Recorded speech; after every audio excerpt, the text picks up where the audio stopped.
오늘 사사기 말씀 보겠습니다. 사사기 기드온, 사사기 6장이죠. 기드온에 관한 얘기입니다. 이 성경에 이제 나오는 하나님의 사람들 중에 물론 다 매력적이지만은 특히 이제 제게는 이 기드온이 특별히 매력적인 사람입니다. 왜냐하면은 전에도 말씀드렸지만은 의심이 많아요. 그래서 확실하지 않으면 잘 움직이려고 하진 않습니다. 다른 성경에 나오는 다른 하나님의 사람들보다 겁도 많습니다. 한번 보시죠. 왜 제가 이제 그렇게 말씀드리는지 보시면은 이제 미디안이 6장 1절에 나와 있는 대로 이제 미디안이 이제 7년 동안 이스라엘을 이제 괴롭혔습니다. 7년 동안. 그래서 이제 이스라엘이 어떤 농사를 짓기만 하면은 그 미디안 사람들이 와서 이스라엘의 그 농작물과 가축들을 다 이제 빼앗아 가 버렸습니다. 먹을 게 이제 전혀 없는 거죠. 그래서 이제 하나님이 이제 이스라엘 백성이 하나님께 부르짖었습니다. 6장 7절에 나오죠. 이스라엘 자손이 미디안을 인하여 여호와께 부르짖은 거로. 그래서 하나님이 선지자를 보내셨습니다. 선지자를 보내셔서 이런 일이 있는 이유가 너희가 이제 이스라엘 백성이 가나안 땅의 신들을 섬기고 하나님을 두려워하지 않았기 때문이다. 이렇게 말씀하시죠. 6장 10절에. 그래서 먼저 이제 이스라엘 백성에게 이스라엘 백성의 죄악에 대해서 먼저 말씀하십니다. 선지자를 통해서. 이제 이게 굉장히 중요한 순서죠. 요즘에는 이제 복음을 전할 때 무조건 듣는 사람이 듣기 좋은 이야기만 하려고 합니다. 하나님이 당신을 사랑합니다. 부터 시작해가지고. 근데 먼저 이제 무엇이 죄인지를 분명하게 선지자를 통해서 말씀하셨죠. 그리고 여기 6장 10절에서 이 선지자가 이스라엘 자손에게 지적한 그 죄가 어떤 특별한 죄가 아니고 모든 죄의 근본입니다. 모든 죄의 근원이고 모든 죄가 여기서 나옵니다. 그러니까 가장 큰 죄라기보다는 모든 죄악의 뿌리죠. 모든 죄악의 뿌리이고 모든 죄가 우리가 흔히 말하는 어떤 도덕적인 죄가 여기서 나옵니다. 하나님 외에 다른 신들을 이제 섬기는 거죠. 하나님 외에 다른 신들을 섬기는 것, 혹은 하나님 외에 다른 신들을 두려워하는 것. 그리고 이제 이스라엘 백성에게 그 죄악이 무엇인지를 지적하신 다음에 하나님이 이제 기드온에게 나타나시죠. 11절에 기드온에게 나타나십니다.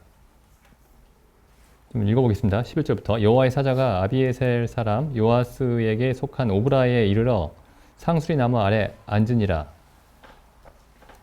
이 여호와의 사자가 이제 그리스도가 이제 사람이 되어 오시기 전에 구약에서 나타나신 겁니다. 이 여호와의 사자라는 표현이 사자는 보내심을 받은 자는 뜻이죠. 여호와의 사자.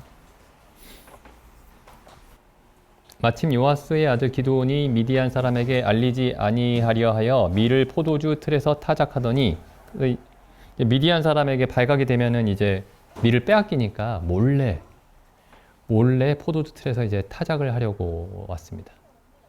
그러니까 이스라엘 백성들이 전부 이렇게 지냈던 거예요.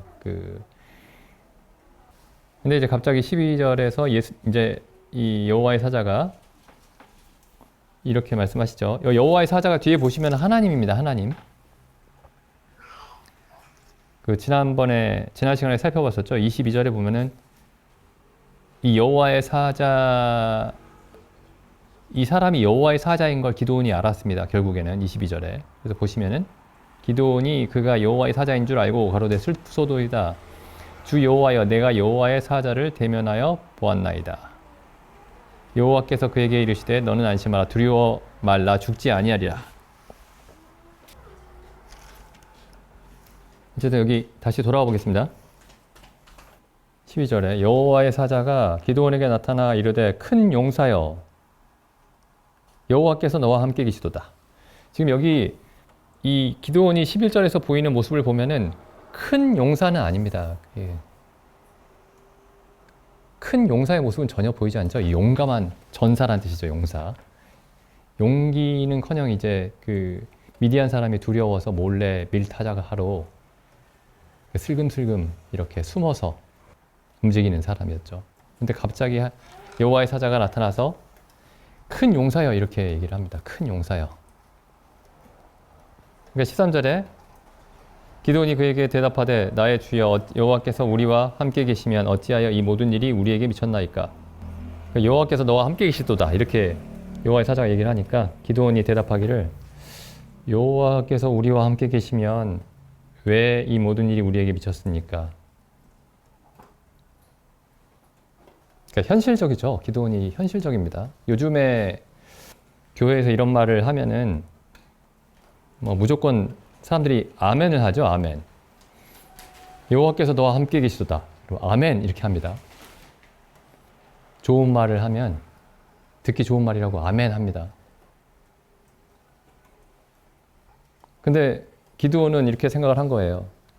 이 말이 지금 자기가 경험하는 현실과 괴리가 있는 겁니다. 자기가 경험하는 현실과.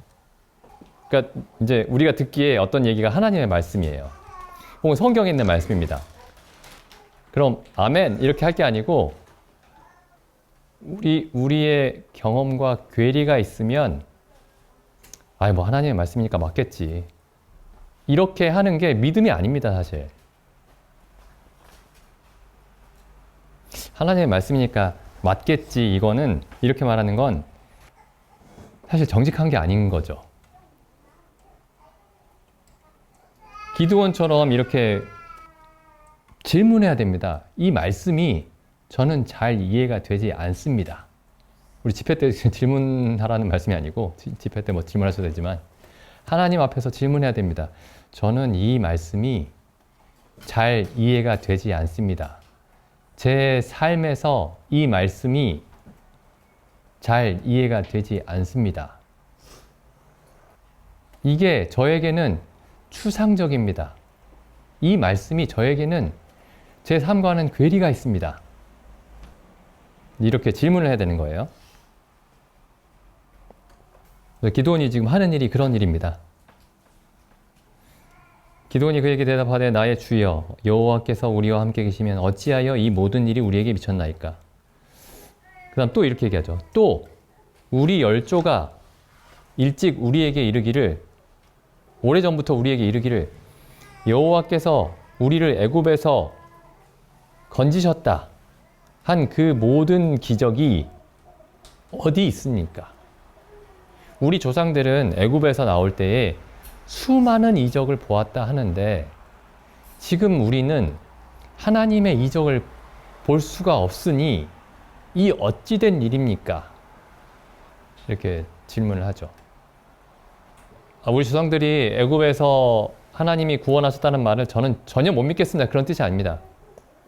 지금 기드온이 그렇게 얘기하는 게 아니고 그 말이 정말 진실될 것 같은데 정말 진실된 말씀이라고 믿는데 왜 지금 우리에게는 그런 하나님의 일하심이 보이질 않습니까?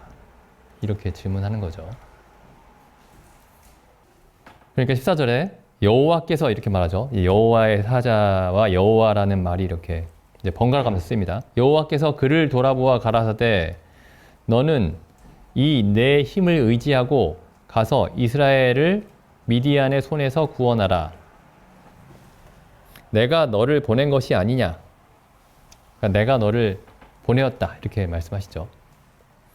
그러니까 기드온이 이렇게 얘기합니다. 또 15절에 기드온이 그에게 대답하되 주여 내가 무엇으로 이스라엘을 구원하리이까? 보소서 나의 집은 므낫세 중에 극히 약하고 나는 내 아비 집에서 제일 작은 자니이다. 또 기드온이 또 여기서 하나님이 보내셨으니까 가겠습니다. 이렇게 얘기하는 게 아니고 자기를 돌아본 겁니다. 자기를. 근데 이게 불신이 아니에요. 그 자신에게 드는 그 의문을 솔직하게 하나님 앞에 말씀드린 거죠. 제가 이렇게 미약한 자인데 어찌 그 일을 할 수 있겠습니까?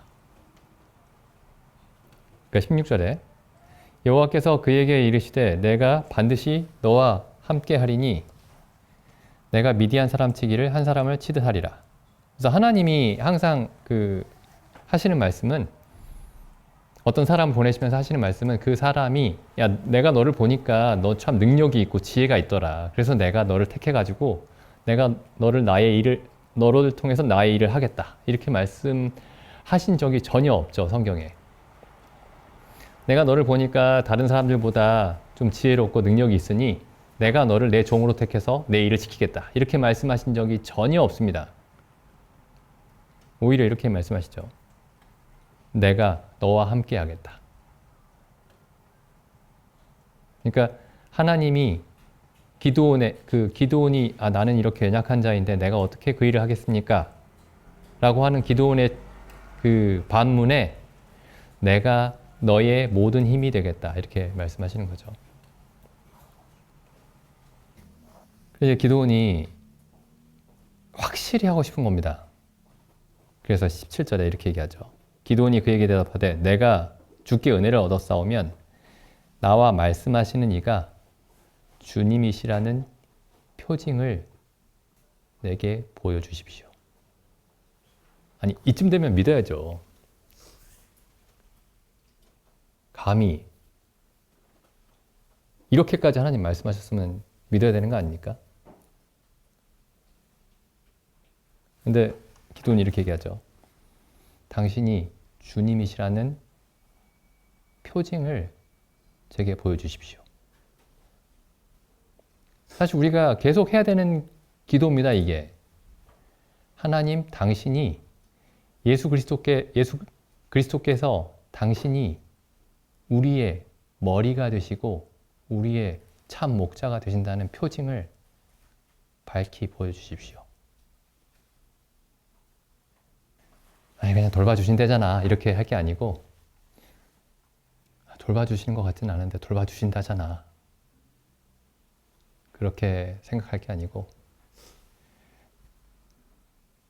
뭐 이런 게 돌봐주시는 거겠지 이렇게 생각할 게 아니고, 이 기드온처럼 당신이 주님 되시는 표징을 내게 보여주십시오. 그런 속담 있죠. 돌다리도 두들겨보고 건너라. 성경에 딱 맞는 말입니다, 사실 그게. 확실함을, 성경의 모든 말씀의 확실함을 정말 확실하게 확인하고 걷기를 바라십니다. 내가 얘기했는데 그냥 믿어야지, 뭐 잘 모르겠는데 그냥 믿자 이렇게 말한다고 해서 믿을 수 있는 게 아니죠. 그래서 이제 이 기드온이 예물을 드렸는데 이 하나님의 사자가 그 예물에 그 지팡이를 대니까 그 불이 나서 그 예물을 다 사르고 이 여호와의 사자가 하늘로 올라갔죠. 그래서 이 말씀하시는 이가 주님이 되신다는 표징을 밝히 보여주셨습니다. 근데 이 다음에도 계속 기드온이 계속 그렇게 하나님의 말씀을, 하나님 어떤 말씀을 하시면은 계속 그 말씀의 참됨을 보여주십시오라고 계속 확인을 하면서 갑니다. 계속. 정말 끈질길 정도로 그렇게 하고 가요. 한번 보시죠. 25절. 이런 일이 있고 나서 25절에 이날 밤에 여호와께서 기드온에게 이르시되 내 아비의 숫소 곧 7년 된 둘째 숫소를 취하고 내 아비에게 있는 바알의 단을 헐고, 그러니까 기드온의 아버지가 바알 신상을 그 집안에 가지고 있었던 것 같습니다. 단 곁에 아세라상을 찍고 이 견고한 성 위에 내 하나님 여호와를 위하여 규례대로 한 단을 쌓고 그 둘째 숫소를 취하여 내가 찍은 아세라 나무로 번제를 드리지니라. 그래서 이제 하나님이 처음에 그 기드온에게 명령하시는 내용이 뭐냐면 우상을 다 무너뜨리고 우상을 다 없애버리고 가짜 신들을 다 없애버리고 참 하나님께 번제를 드려라. 이게 하나님이 기드온을 통해서 이스라엘 백성을 구원하실 때 가장 먼저 요구하셨던 내용입니다. 가장 먼저 요구하셨던 내용이 가서 미디안 사람들과 싸워라. 이스라엘 백성들을 모아서, 이스라엘 군대를 모아서 미디안 백성과 싸워라. 그 일을 요구하신 게 아니고 우상을 다 제거하고 참 하나님께 번제를 드려라.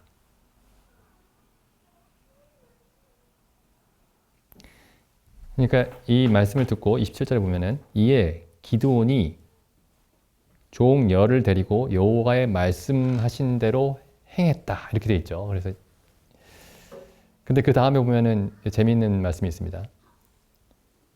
아비의 가족과 그 성읍 사람들을 두려워함으로 이 일을 감히 대낮에 행하지 못하고 밤에 행하니라. 그러니까 큰 용사는 아니에요. 큰 용사가 아닙니다. 하나님이 말씀하셨는데 하나님이라는 사실도 보여주셨죠. 앞에 주 대신 표징을 분명히 보여주셨죠. 그리고 여호와께서 밤에 나타나셔서 말씀도 하셨습니다. 그러면은 애굽에서 우리 조상들을 건져내신 그 하나님이 말씀하셨구나 하고 용감하게 대낮에 이렇게 해야 되는데 대낮에 하지 않고 밤에 그 아버지의 가족들과 성읍 사람들이 두려워서 지금 아비의 가족들과 성읍 사람들이 그러니까 여호와도 섬기고 바알도 섬기고 아세라도 섬기고 그랬던 겁니다. 그러니까 여러 신을 한꺼번에 섬긴 거예요.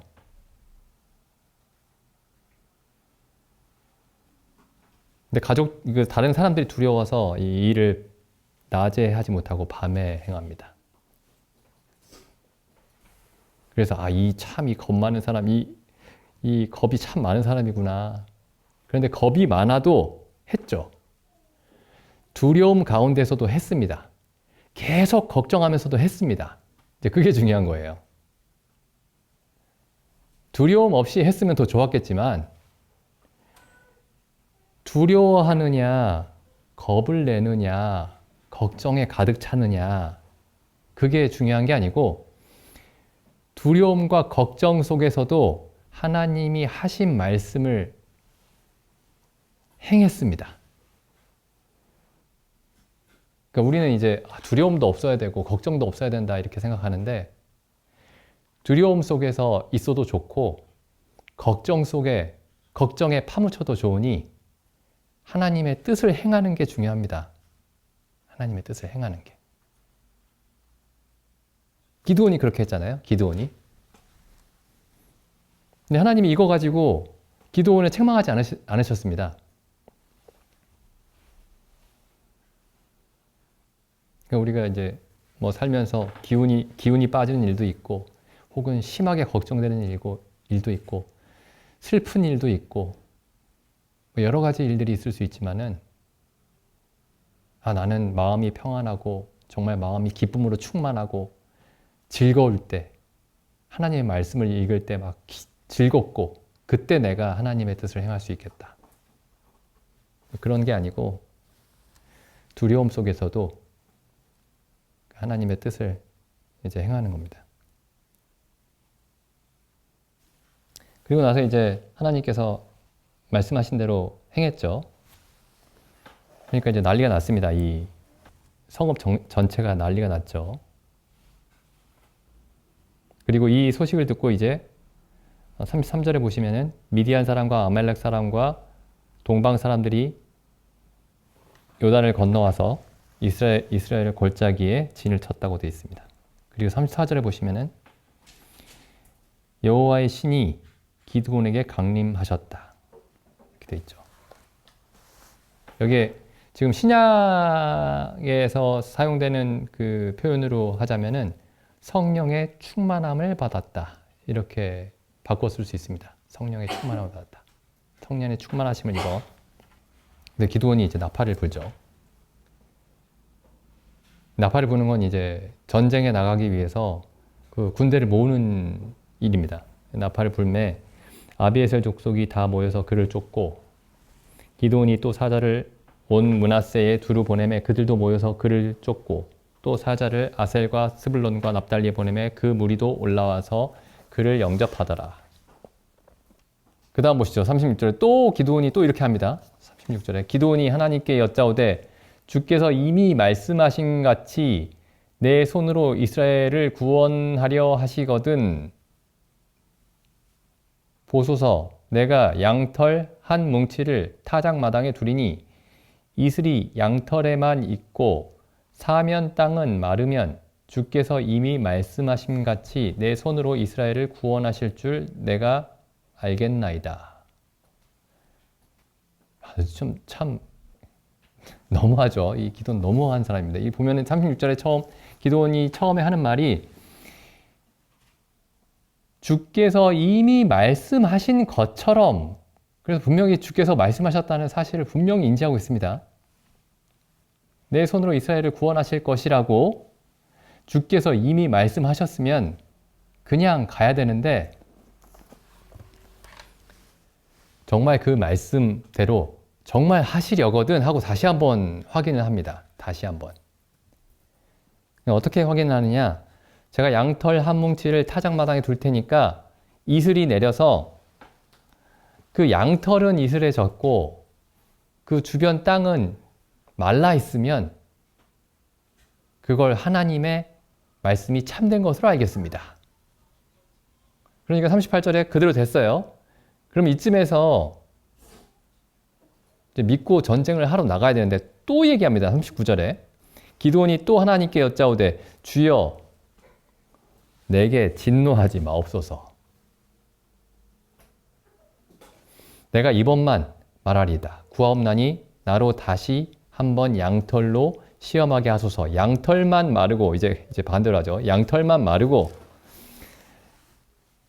다른 땅 사면에는 다 이슬로 젖게 하시면 하나님의 명령이 참된 줄로 알겠습니다. 그러니까 또 하나님이 그렇게 해주셨습니다.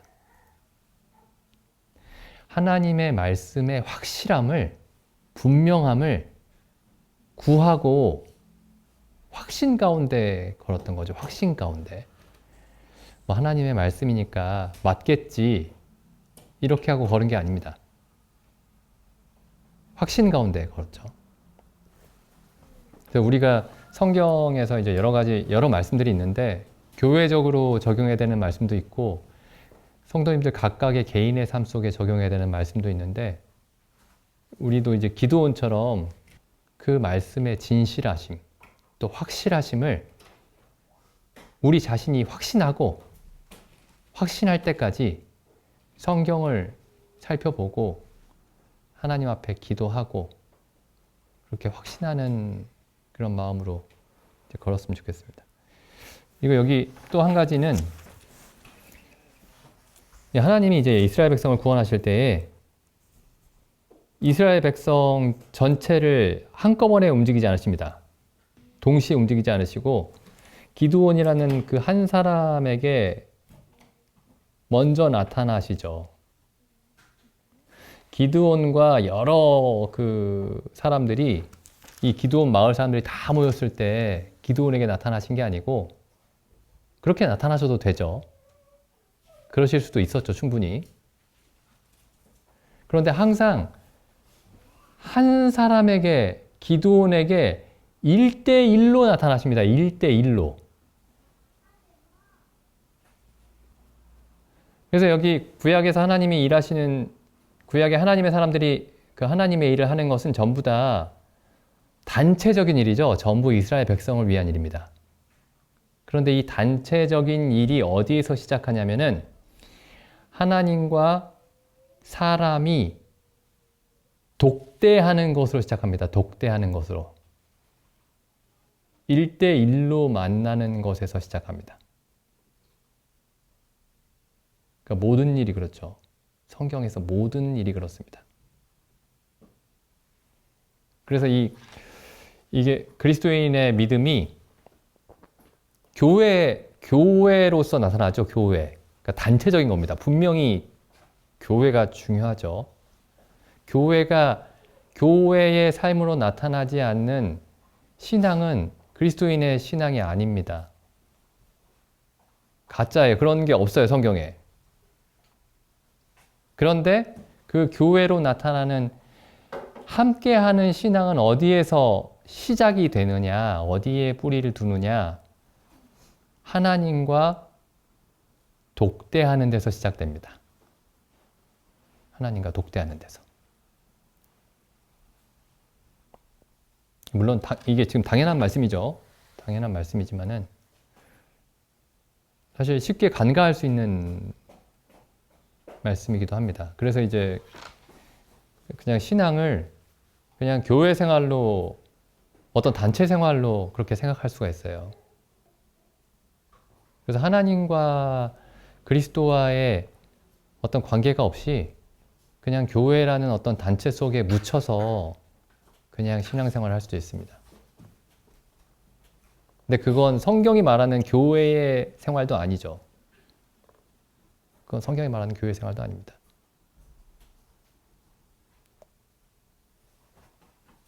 그 이스라엘 역사를 보시면 이스라엘의 역사가 누구에서 시작이 되냐면 아브라함에게서 시작이 되죠. 아브라함에게서. 이스라엘은 큰 민족이고 큰 단체인데 그 이스라엘의 시작을 아브라함이라는 한 사람에서 하나님이 시작하셨습니다.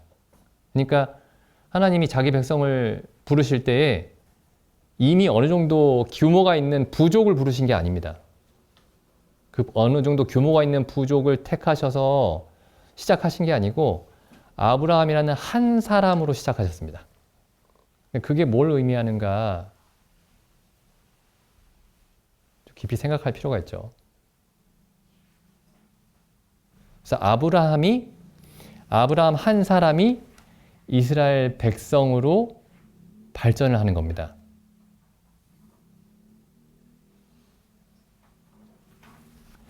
에베소서 말씀 한번 보겠습니다. 4장 15절입니다. 오직 사랑 안에서 참된 것을 하여 범사에 그에게까지 자랄지라.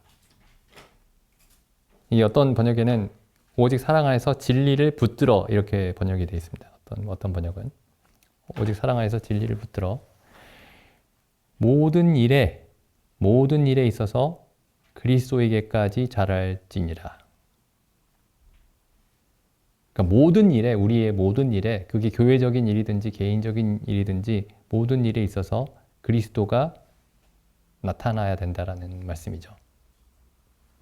어떤 훌륭한 나의 모습이 나타나는 것도 아니고 나의 모자란 모습이 나타나는 것도 아니고 그리스도가 나타나야 된다는 말씀입니다. 모든 일에. 그리스도는 머리니 곧 그리스도라. 16절 말씀이 중요합니다. 그에게서 온 몸이 각 마디를 통하여 도움을 입음으로 연락하고 상합하여 각 지체의 분량대로 역사하여 그 몸을 자라게 하며 사랑 안에서 스스로 세우느니라. 16절에 그에게서, 그러니까 머리에게서 온 몸이 도움을 입습니다. 머리에게서. 그러니까 각 지체가 머리와 직접적으로 교제가 하고 있어야 되는 겁니다. 머리와 직접적인 교제가 있어야 되는 겁니다. 그래야 몸을 이룰 수가 있어요. 그러니까 몸의 지체들끼리만 연결되어 있는 게 아니고 몸의 지체들이 서로 연결이 되어 있으려면은 각 지체들이 머리에게서 직접 도움을 얻어야 됩니다. 머리에게서 직접 도움을 얻어야 돼요. 그래야 서로도 도울 수 있습니다. 근데 많은 교회들 혹은 교회라는 이름을 가지고 있는 단체들이 어떻게 잘못되어 가냐면은 그냥 서로 돕는 형태로 갑니다. 각 지체가 머리 대신 그리스도와 직접 만나는 것이 없이 서로만 서로만 만나는 거죠. 서로만. 근데 그건 서로도 만나는 게 아닙니다. 그렇게 하면 서로도 연결되어 있지 않아요. 그러니까 서로 정말 이 한 몸의 지체들처럼 서로가 서로를 서로 연락하고 상합한다. 여기 이 표현처럼 연락하고 상합하려면은 각 지체들이 머리에게서 도움을 입어야 됩니다. 머리에게서. 그래서 우리가 모두에게 저도 그렇고 성도님들도 그렇고 모두에게 이 기드온과 같은 하나님과 대면하는 그 일이 필요합니다. 그게 우리가 처음에 거듭날 때만 필요한 게 아니고 그냥 우리 삶이 계속 이 하나님과 기드온이 만났던 이 시간들로 계속 마지막 날까지 계속 채워져야 됩니다. 그래야 그 단체의 삶이 있죠. 교회로서의 삶이 그래야 가능합니다. 성경적으로.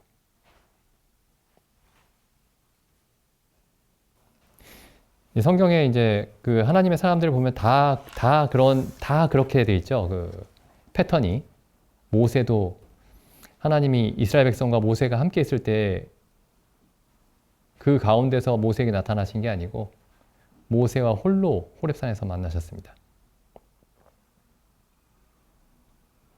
세례요한도 마찬가지죠. 성경에 나와 있는 모든 사람들이 그런 식으로 해서 하나님과 1대1로 만나는 그런 경험들을 가지고 있습니다. 제가 지난번에 살펴본 말씀입니다만 야곱이 에서를 만나기 전에 하나님과 독대하는 장면이 있죠. 여호와의 사자와 씨름하는 장면이 있습니다. 기드온이 또 하나님과 이렇게 만나는 이 장면을 보면은, 이 과정들을 보면은, 아까 우리 찬송가에서도 한 걸음 한 걸음 주 예수와 함께 이렇게 돼 있었죠. 한 걸음 한 걸음 주 예수와 함께. 그러니까 한 번에 끝까지 단숨에 끝까지 그리스도와 함께 끝까지 가는 게 아니고 한 걸음씩 한 걸음씩 가는 겁니다. 한 걸음씩 한 걸음씩. 그리고 점점 이 기드온의 이야기를 뒤에 좀 읽어보시면은 점점 담대해집니다. 겁이 많고 두려움이 많고 걱정이 많았던 이 사람이 점점 담대해집니다. 그런데 이 사람이 처음부터 하나님과 하나님의 말씀에 순종하고 하나님의 말씀을 확신하기를 구했고, 그러니까 이런 면은 처음부터 계속 있었어요. 처음부터. 근데 다만 이런 면이 지속되면서 기드온에게 나타난 모습은 처음에 두려움과 걱정이 많은 사람이 하나님의 말씀에 순종하면서 점점 담대해지는 그런 모습을 보게 됩니다. 성도님들 각자의 삶에서나 우리 교회적으로나 이 기드온의 이 경험이 우리의 경험이 됐으면 좋겠습니다. 기도드리고 집회 마치겠습니다.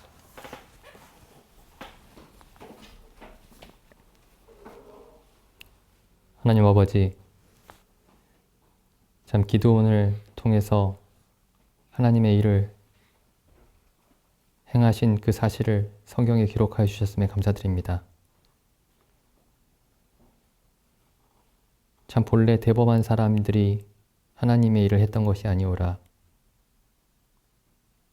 참 두려움이 많고 걱정이 많은 사람들을 통해서도 그를 큰 용사라고 부르시고 하나님께서 함께 하심으로 미디안 사람들을 한 사람처럼 칠 수 있게 그렇게 하여 주셨음에 감사드립니다. 참 저희로 참 기드온과 같이 어떠한 상황에서도 혹은 두려움과 걱정 속에서도 주의 말씀을 따라서 걸을 수 있는 그러한 진실함을 저희에게 허락하여 주시고